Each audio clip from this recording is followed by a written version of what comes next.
This keyboard is crazy. It is truly a world's first, it's truly innovative, and it is somehow also one of the best value keyboards and could even be considered an incredible entry-level option to get you into the hobby in the first place. Now, this is the NuPhy Kick75, and at the time I'm filming this, it's still a pre-order keyboard. When I first got the board, I was missing a lot of the details, so I held off on making a video, but now that pretty much everything is out there, I'm ready to give my opinion, and it's a good one. But first, I wanted to call out that NuPhy obviously sent this over to me since I have one pre-release. However, they've got no say in my review process or in the content that I make. I do also want to call out that NuPhy has provided you guys, my viewers, with code Cameron to use on their site. And if you've watched my channel in the past, you may have heard me call it out, but the deal has slightly changed recently. It is now a $10 off coupon for an order over $100. Now, anytime you use one of my affiliate links, the coupon should automatically apply, which is awesome because that means less things you have to remember. Or you can always type in that code Cameron directly, and that also works towards my affiliate account, which is great. Now, I always appreciate you guys using my affiliate links to help make what I do possible. And it's awesome to be able to give back to you whenever I can with a discount, and this is one of those cases with NuPhy, who's been great to work with. Don't worry though, because as always, I will call out absolutely everything possible I can think of that may make you not want to purchase this keyboard, even if that means I'm going to lose some affiliate commissions in the process, and whether or not NuPhy likes me saying some of the things. That's always going to be my promise to you. So now, let's talk about this crazy keyboard. I don't think there is a better place to start than with customization. The NuPhy Kick75 offers unrivaled customization. You've got all the standards like hot swappable switches and the opportunity to personalize your keycaps, but then you throw in the ability to use the Kick as either a low profile keyboard or as a normal profile keyboard. On top of that, you have the option to buy extra plates to change the typing feel. And finally, for the maker community out there, you can even 3D print your own add-ons for this board. In a way, the customizable nature of the Kick75 almost seems like a flex by NuPhy. Because when I think about a highly customizable keyboard, my mind goes to making a keyboard your own, taking a decent sound and feel and making it great for you. But as we'll discuss in the typing experience section, this keyboard is so good out of the box, you probably won't want to do much at all. Nonetheless, NuPhy has branded this as the world's first dual profile keyboard.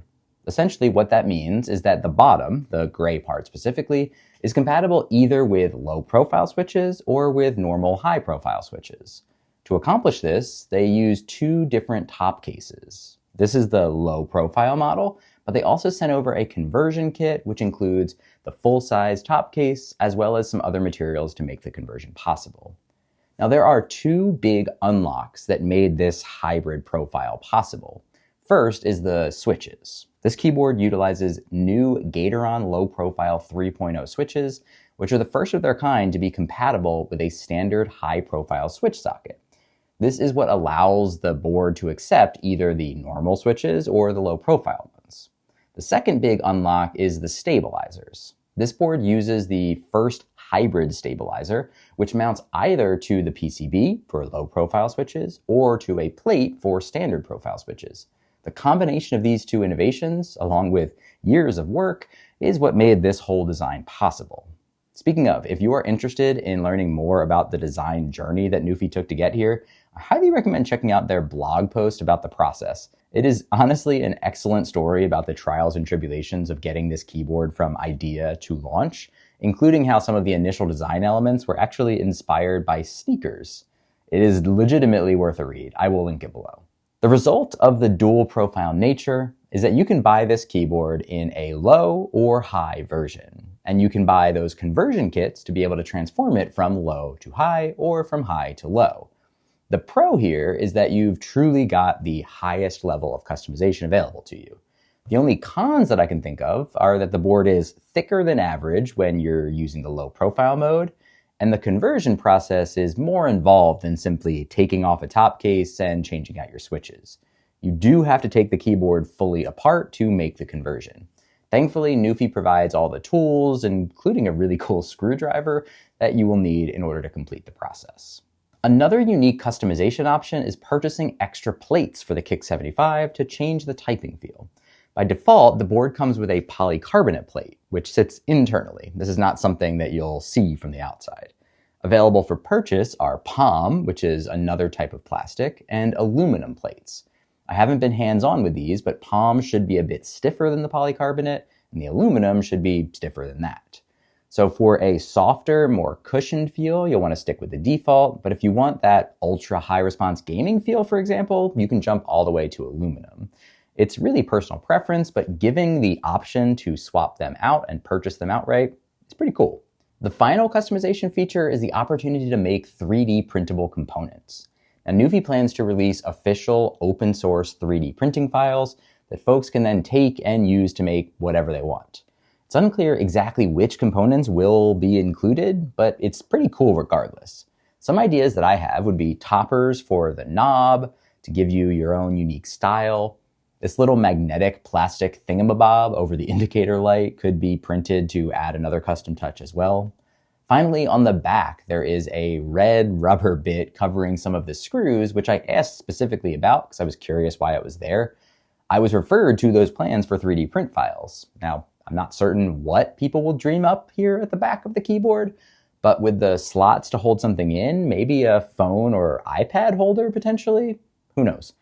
I'm not specifically aware of any previous keyboards that have targeted the maker community in this way, but I'm excited to see what people will create because that's awesome to be able to create something to add on to this keyboard. Now, I don't have a 3D printer personally, but in the event that anyone out there in the world wants to send me one of their 3D printed designs, shoot me an email, we'll make it happen. For build and design, the Kick75 takes a slight departure from NuPhy's previous designs. It focuses on a retro gaming aesthetic that it refers to as 8-bit Odyssey. Across the back, you'll see a beautiful piece of artwork depicting old school gaming in various forms. Around the front, you'll see a clear plastic top case, which brings me back to the days of the N64 and Game Boys in the 90s. Overall, I would think that this design will be somewhat polarizing. For lovers of retro gaming, this could be the coolest keyboard that they've ever seen. For others, myself unfortunately included, maybe a bit much. I've never been a big fan of clear electronics, so I would have preferred to have the gray look just continue all the way onto the top. The retro gaming artwork on the bottom is certainly unique and well done, don't get me wrong, but again, it's just not really for me. I like more clean and simplistic designs. The good news is that design is incredibly personal, so it's up to you whether you like it or not. I am curious though what you guys think, so let me know down in the comments. NuPhy refers to this color as tape gray, and it's the only color offered for the Kick75. The keycaps are very similar to traditional NuPhy designs, but the colored keycaps are much more saturated than before. Additionally, this blue keycap is new, with the enter usually being orange, and then rather than using orange, the knob is a fully saturated red color. Speaking of that knob, adding it is one of the ways that NuPhy made this 75% layout unique compared to their previous models. It's most similar to the now discontinued NOS 75, but with a knob added. Compared to the more popular Air and Halo models, there are a few keys missing. Gone are the screenshot and end keys. The insert key is also missing, though a keycap is included if you'd like to insert somewhere on the board. Finally, the right control key is also gone. This was already missing from the Halo, but compared to the Air, it's missing here. Most of the space vacated by these keys is left as extra spacing around the arrows and across the function row. The only additional key is the aforementioned knob, known as the Smart Knob, which out of the box is used for volume control. If you're particularly concerned about these missing keys, you may be happy to know that NuPhy has tried to help, at least in a couple of cases. For those who use end frequently, you can use function and home as the end key. For the missing insert key, you can use function plus delete to access the insert function. And if you really rely on insert heavily, you could use that included keycap along with the customization software to remap one of the existing keys. The materials used on the keyboard feel excellent if you like a high quality plastic feel. It's honestly very reminiscent of old gaming peripherals. If you like the feel of original first-party PlayStation 1 controllers, you'll like this feel. If you're too young to have any idea what those feel like, I'm sorry for you. But it's honestly just really nice as far as plastic goes. The result of these quality materials is that the board is surprisingly hefty even in its low-profile configuration. Coming in at 880 grams, it's nearly 50% heavier than the low-profile Air V2 and only 14% lighter than the high-profile Halo V2. The high-profile Kick version is advertised at just over 1 kilogram, which is pretty much spot on with the Halo. So if you go low, you'll probably notice it feels heavy, but if you go high, it won't particularly feel heavier than similar models. On the bottom of the board, NuPhy is using thicker rubber feet, moving away from their Air feet, which were designed to sit on top of a laptop. In terms of adjustability, there are single-stage feet rather than dual-stage feet found in their other models. These feet take the angle from around a standard of 5 degrees up to a rather aggressive 10-degree angle. As a note, NuPhy has 6 and 12 degrees on their website, but those don't match the measurements that I took on my board. So not sure who's really off, but I'm sticking with my numbers. Considering they're trying to balance low profile and high profile needs, the higher angle does make sense, but I think some dual stage feet would have been better to be able to balance everyone's desires across whatever use case you're using this for. In low profile mode, this keyboard is thicker than most and stands at a higher angle. For high profile, it's much more natural. The result is that you may actually want a wrist rest even in low profile mode. Now, NuPhy created one specifically for this keyboard that they call a combo wrist rest. It's a clever design using magnets to hold the wrist rest onto a plastic base. So it's perfect to support low profile mode, and then you can add that base on to support high profile mode. Super clever and well done. The rest is also a super soft and squishy memory foam material that I really like. Right now, the Kick is only available in this 75% version, but hidden in plain sight within their documentation are references to a Kick75 and Kick98. I did ask the question whether 98 meant we would no longer have NuPhy using that tiny 0 on their number pad, but unfortunately, that is not going to be the case. But either way, it is really cool to see that they're already working on additional sizes for this new model. Finally, apologies to the ISO users out there. Despite some early indications that alternative key layouts were coming, it seems like you are still waiting on a modern NuPhy model to support your layout. The typing experience on the Kick75 is elite. It's one of the smoothest and most satisfying typing experiences that I've ever tested. The Kick75 uses Gateron Low Profile 3.0 switches. My version was shipped with browns, which they call Brown Nano. The feel of the switch is very smooth with a really tiny tactile bump. It almost feels linear, to be completely honest. The typing sound of these nano brown switches, combined with all the sound dampening and whatever else they've got going on in here, is incredible. Before we talk about the other options, here's a sample.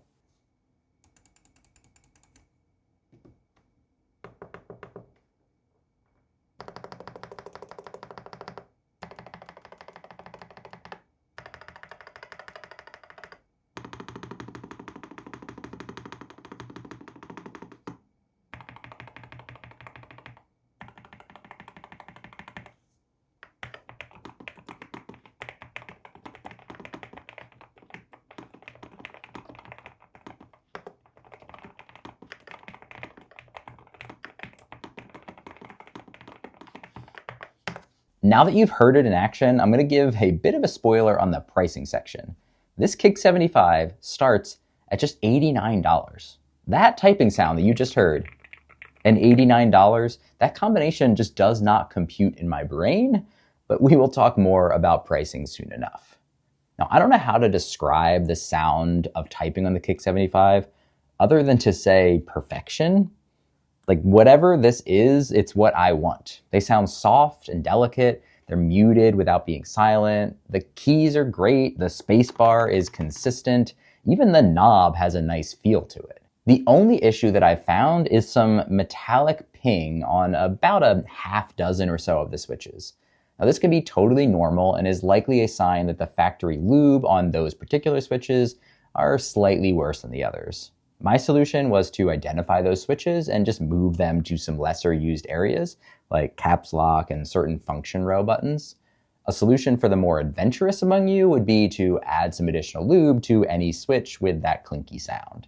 Pinging aside, typing on this keyboard is so smooth, with a soft feel and enough travel to convince someone you're on a high profile board even when you're using the low profile setup. It's just magnificent. In addition to these tactile brown switches, NuPhy is selling 3 different linear options. There's a standard red, a silver, which has less actuation force and sounds a bit louder based on the audio preview from their website. And finally, there's what I think will be the most notable option out there, the blush switches. And no reviewer that I'm aware of has gotten to try these out, but from the audio clip on NuPhy's website, the blush sounds nearly silent, which is so cool.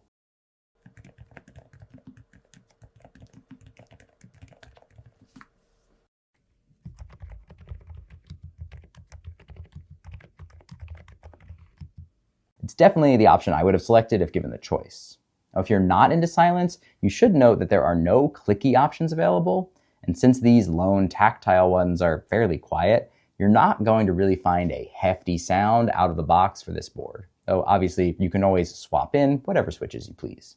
The keycaps are NuPhy's standard, very high quality double-shot PBT keycaps, which are some of my favorite out there. The low profiles are the same NSA profile that you'll find on the Air series. On the normal profile, you'll get the same MSA profile used on the Halo models. I'm a fan of typing on either one of those keyboards, so no complaints here. As we move towards other functionality and features, there's a lot of what we've come to expect from NuPhy, and one thing that I don't think anyone saw coming. The big unexpected twist here is the option to pick your firmware.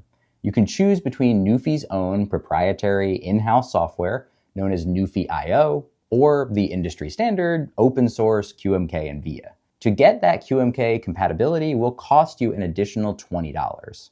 This raised a lot of eyebrows, myself included.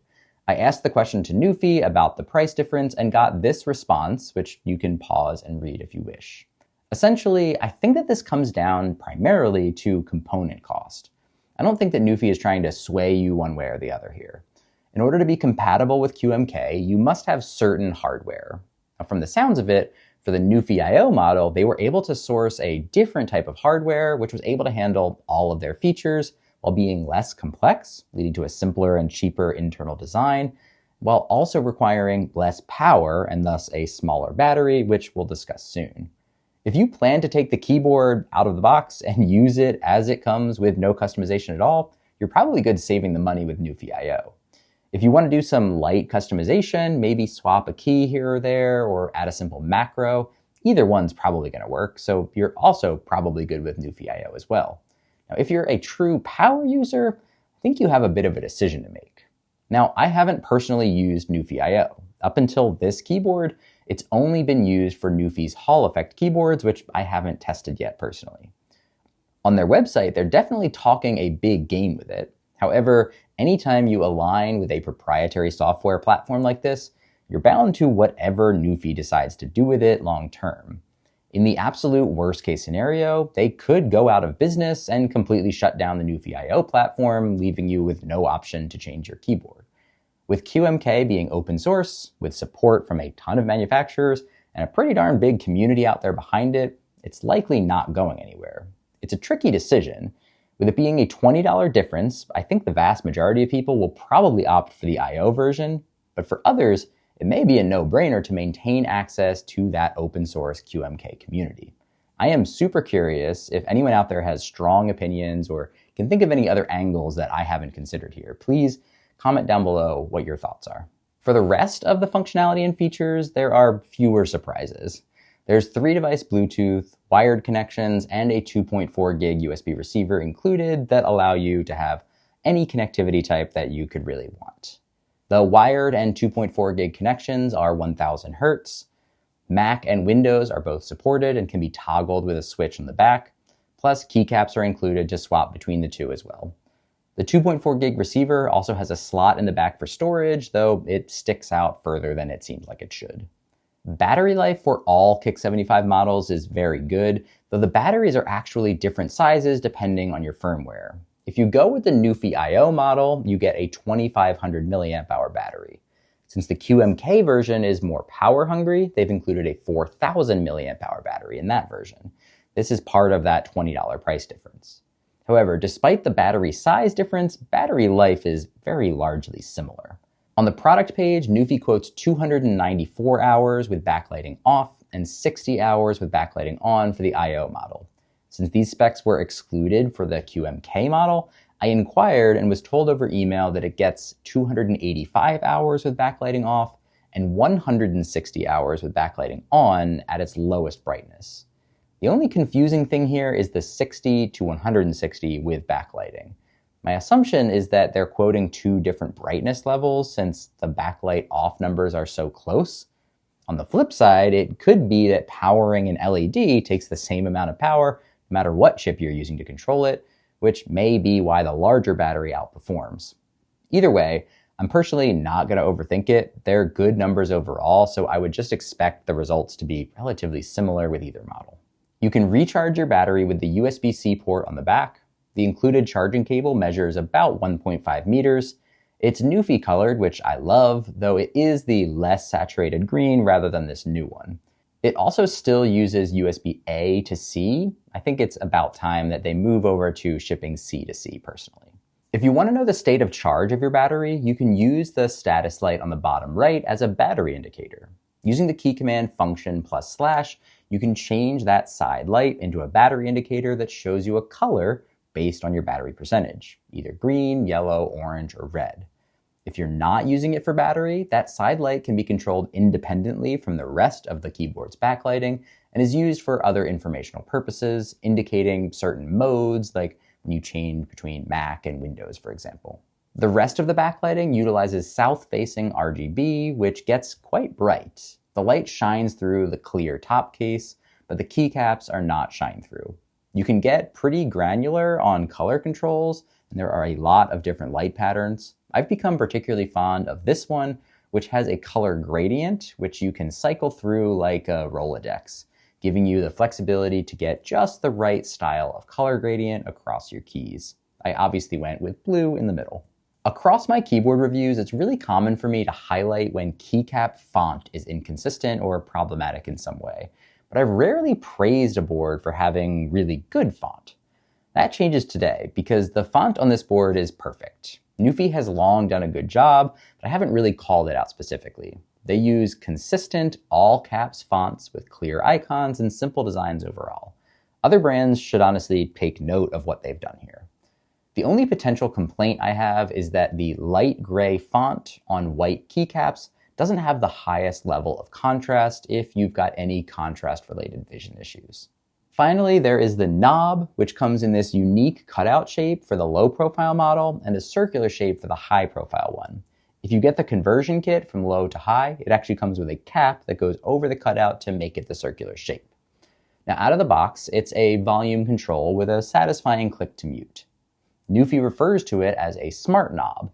This means that you can use your customization platform to adjust its function. They specifically show the knob being used to zoom in and out of Photoshop via the NuPhy I/O software. It's unclear what other functions may or may not be available on I/O and what may be possible with QMK. Overall, the knob works extremely well. I have no complaints and honestly wouldn't want to change it even if I could. It's super responsive and precise. And though I suspect that the shape may put some people off, I like it a lot and find that it helps when you're making fine-tuned adjustments, and it just gives you a better experience overall. I'm definitely excited to see with time what might be possible via software, but we'll have to see.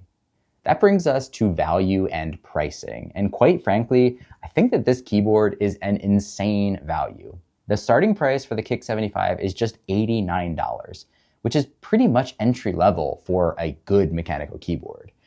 That gets you the low profile model specifically and that NuPhy I/O compatibility. If you prefer high profile, it's $10 more, so that starts at $99. And then to go from NuPhy I/O to QMK is an additional $20. So that means your price is capped at $120 for the high profile with QMK. If you go with the full QMK versions, both the low and high profile options end up $10 cheaper than the equivalent Air or Halo models that NuPhy sells. If you go NuPhy I/O, which as I've said, I think is probably what most people will actually wind up going with, you'll be saving $30 off the equivalent. These are legitimately really good prices. Yet another way that the Kick offers incredible value is that you can get any of the 4 switches for the same exact price. In the past, silent switches often come at a premium. From the audio that NuPhy released on their website, the blush switches seem pretty darn close to silent, which is awesome. The fact that you could buy an $89 silent, low-profile keyboard with a knob and get free shipping for the pre-order is bonkers. Even after the pre-order with a shipping charge, that value is still crazy. Now, I've asked if these prices for the board are going to remain after the pre-order, and I've been told yes. So if that does not come true, then the calculus has to change a little bit here. But for now, if those wind up being the prices forever, unbelievable. Speaking of shipping, you pretty much always have to pay a shipping charge when you're ordering from NuPhy, but during the pre-order window, there is free shipping available on the board, plus the wrist rest, the conversion kit, and those extra plates if you want to change up the typing feel. All of those accessories are also already 30% off their retail prices during the pre-order period. So if you're in on this board and the pre-order is still open, you should absolutely jump on it to get those savings. Finally, you can buy a keycap set or a desk mat at 30% off as well. Those two items, though, don't qualify for the free shipping, so keep that in mind. Also, another quick reminder that you can use that code Cameron to save $10 off an order of $100 or more. So that could help partially offset the cost of getting the QMK compatibility, or you could add a wrist rest or another extra to get you over that $100 mark as well. Hopefully it helps save many of you some money. Okay, it's time for everyone's favorite, or at least my favorite, the differentiators and dealbreakers. And for the positives, we have to start with the fact that this board is truly one of a kind with its dual profile abilities. The fact that you can have a low profile or high profile board and even switch between the two of them is truly the definition of a differentiator. Now, this is the key way, but not the only way that this board offers unrivaled customization, making this possibly the most customizable keyboard ever. If you've got a better one in mind, let me know in the comments. I'm truly curious. The typing experience is next. It's quiet, can be nearly silent with the right switches, and is just all around pretty excellent. Just like virtually all NuPhy keyboards, the fundamentals here are solid. You've got hot swappable switches, good PBT keycaps, Mac and Windows support, extra keycaps in the box, plus a good switch and keycap puller, etc., etc. The volume knob works great and is a unique shape, which not everyone will love, but I personally do. There is some form of software customization available no matter what, with either NuPhy IO or QMK. The aesthetic is unique, though possibly polarizing. But if you do love the appearance, you can really lean in with the innovative dual height wrist rest, as well as a kick-specific desk mat to fully complete the look for your desk. Finally, the potential value for this keyboard is insane, since keyboards under $100 that are this good are truly unicorns. For deal breakers, the most obvious is the missing keys. With the addition of the knob, the added spacing, you're without some important keys like your screenshot key, end, insert, and the right control key. There is some metallic ping from a select number of switches in my board, which can definitely be annoying, but can also be fixed. And it may not be an issue with every board shipped to begin with. There's no clicky option for switches, which will be a deal breaker for a small but mighty group of you out there. There's only single stage feet, and the height and angle can be a bit aggressive, especially compared to other low profile boards. The case is also fully plastic, which is fine by me, but won't fly for those of you who love metal keyboards. Finally, you have the flip side of the polarizing design. If you're not a retro gaming aficionado or a fan of clear plastic top cases, you may not want this board no matter how great it types. There are so many reasons to love this keyboard. With its low starting price, this is likely to be really high up on my list of recommendations for any first-time mechanical keyboard buyers. Yet somehow, simultaneously, it's arguably the single most intriguing customization opportunity out there for keyboard lovers, outside of fully designing and building something from the ground up. Now, as long as none of those deal breakers are major issues for you, this thing is pretty much a must buy. It's fantastic. Thank you so much for watching. I'll see you in the next one.